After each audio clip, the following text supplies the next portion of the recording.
Hello, আসসালামু আলাইকুম। জাফরিনস ওয়ার্ল্ডে আপনাদের সবাইকে স্বাগত জানাচ্ছি।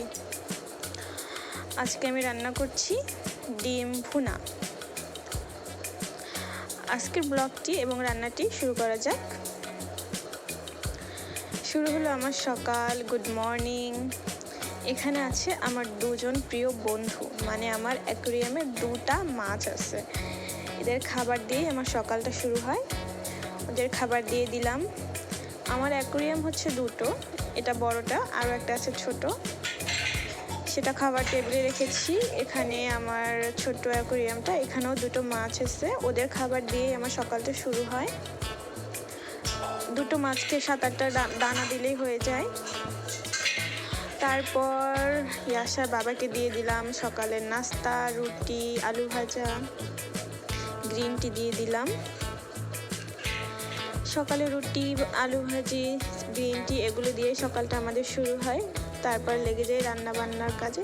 আসলে আমরা সকালে রান্নাবান্না শেষ করে ফেলি, একটু কষ্ট হলেও, কারণ সারাদিনই যদি রান্নাবান্না করতে থাকি বাকি কাজ করা হয় না, সেজন্য রান্নাবান্নাটা সকালবেলায় কমপ্লিট। আজকে আমি রান্না করব ডিমের একটা রেসিপি। রান্না করতে করতে কিছু কথা আপনাদের সাথে শেয়ার করি। আমার মেয়েদের জীবন নিয়ে কিছু কথা আমার মাথায় আসছে কিছুদিন ধরেই। যেমন মেয়েদের জীবনটা না খুব বৈচিত্র্যময়, খুবই বৈচিত্র্যময়। আসলে পুরুষদের জীবনটা এরকম নয়।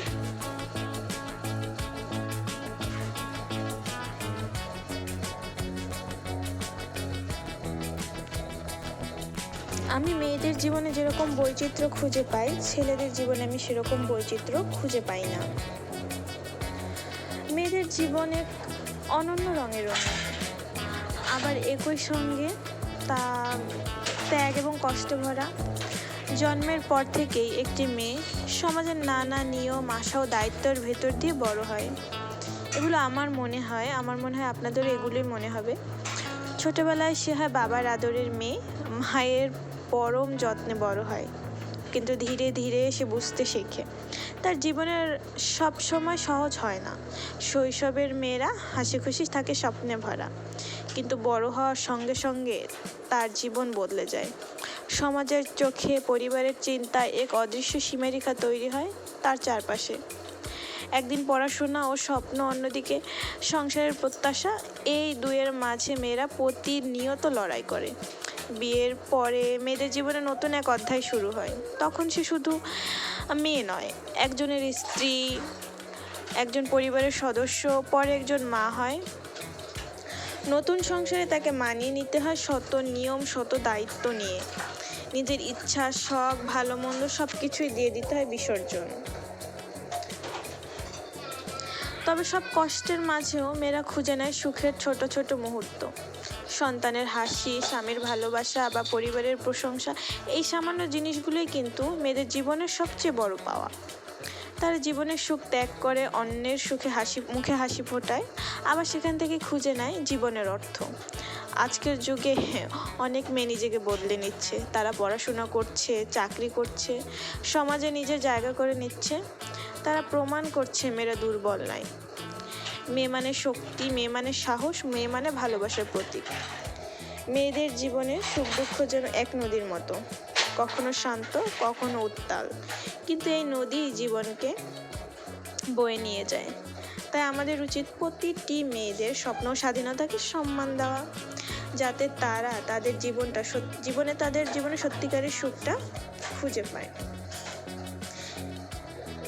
মেয়েদের জীবন যেমন দুঃখ আছে, তেমনি আছে ভালোবাসা, আনন্দ, আশা।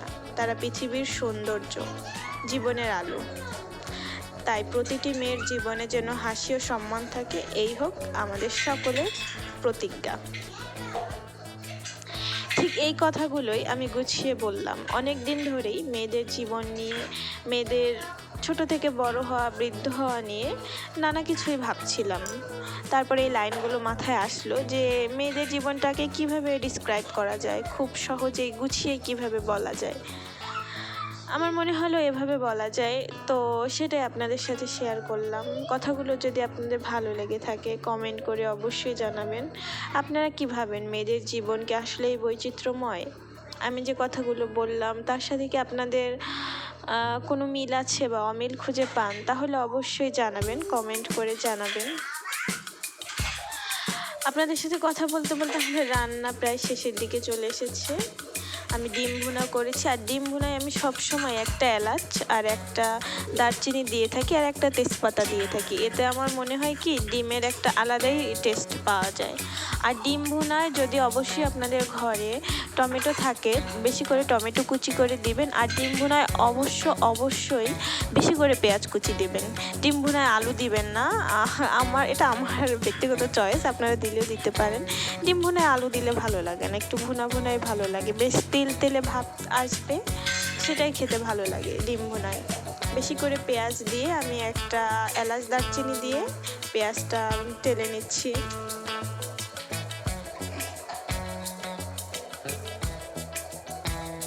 বেশ গ্রেভি হবে। এরপরে 1 চামচ আদা বাটা, 1 চামচ পেঁয়াজ বাটা, 1 চামচ রসুন বাটা দিয়ে দিচ্ছি। পরবর্তীতে পরিমাণ মতো হলুদ, মরিচের গুঁড়ো, ধনিয়া গুঁড়ো, জিরা গুঁড়ো, লবণ একসাথে দিয়ে তেলের উপরে একটু কষিয়ে নিব। তেলের উপরে কষিয়ে নেওয়ার পরে আমি টমেটো দেওয়ার কথা ভুলেই গিয়েছিলাম বলার কথা, আমি টমেটো দিয়ে নিচ্ছি। এর সাথে একসাথে কষিয়ে নেব ভালোভাবে। তারপর একটু পানি দিয়ে আবার কষিয়ে নেব। মশলা যত কষানো যাবে ততই তরকারির টেস্ট ভালো হবে, কারণ কষানোর উপরেই আসলে সব কিছু নির্ভর করে। মশলা ভালোভাবে কষালে মশলার যে একটা ব্যাড স্মেল আসে সেটা চলে যায়, আর তখনই খেতে ভালো লাগে। আমি সব মশলা দিয়ে কষিয়ে নিয়েছি। একটু পানি অ্যাড করছি মাঝে মাঝে, পানি দিয়ে ভালোভাবে কষিয়ে নিচ্ছি। আমি ডিমগুলো আগে একটু হলুদ, একটু মরিচ, একটু লবণ দিয়ে ভালোভাবে ভেজে নিয়েছিলাম, টেলে নিয়েছিলাম আর কি ডিমগুলো।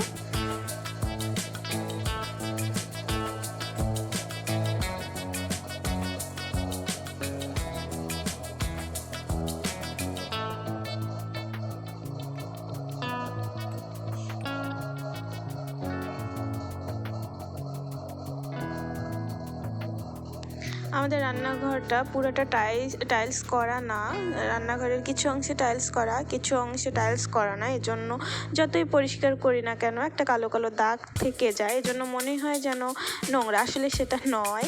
রান্নাঘরটা প্রতিদিনই ক্লিন করা হয়, কিন্তু ইদানিং আমরা টাইলস দেখতে অভ্যস্ত, তাই টাইলস না করা থাকলে মনেই হয় কেন যেন নোংরা।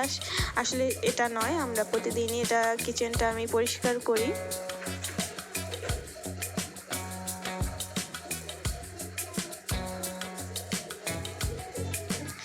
টাইলস করে ফেলবো ইনশাল্লাহ, খুব শীঘ্রই রান্নাঘরটা পুরোটা টাইলস করে ফেলবো। এবার কষানোর মধ্যে আমি একটু ডিম দিয়ে দিচ্ছি। ডিমটা দিয়ে আরও 2 মিনিট ভালোভাবে কষিয়ে নিব। ডিমটা 2 মিনিট কষানোর পরে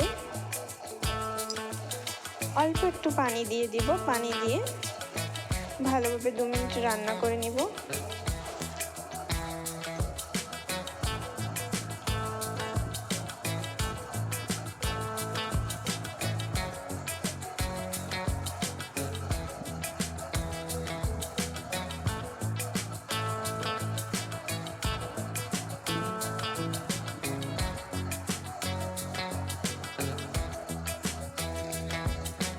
আমার রান্না প্রায় শেষের দিকে।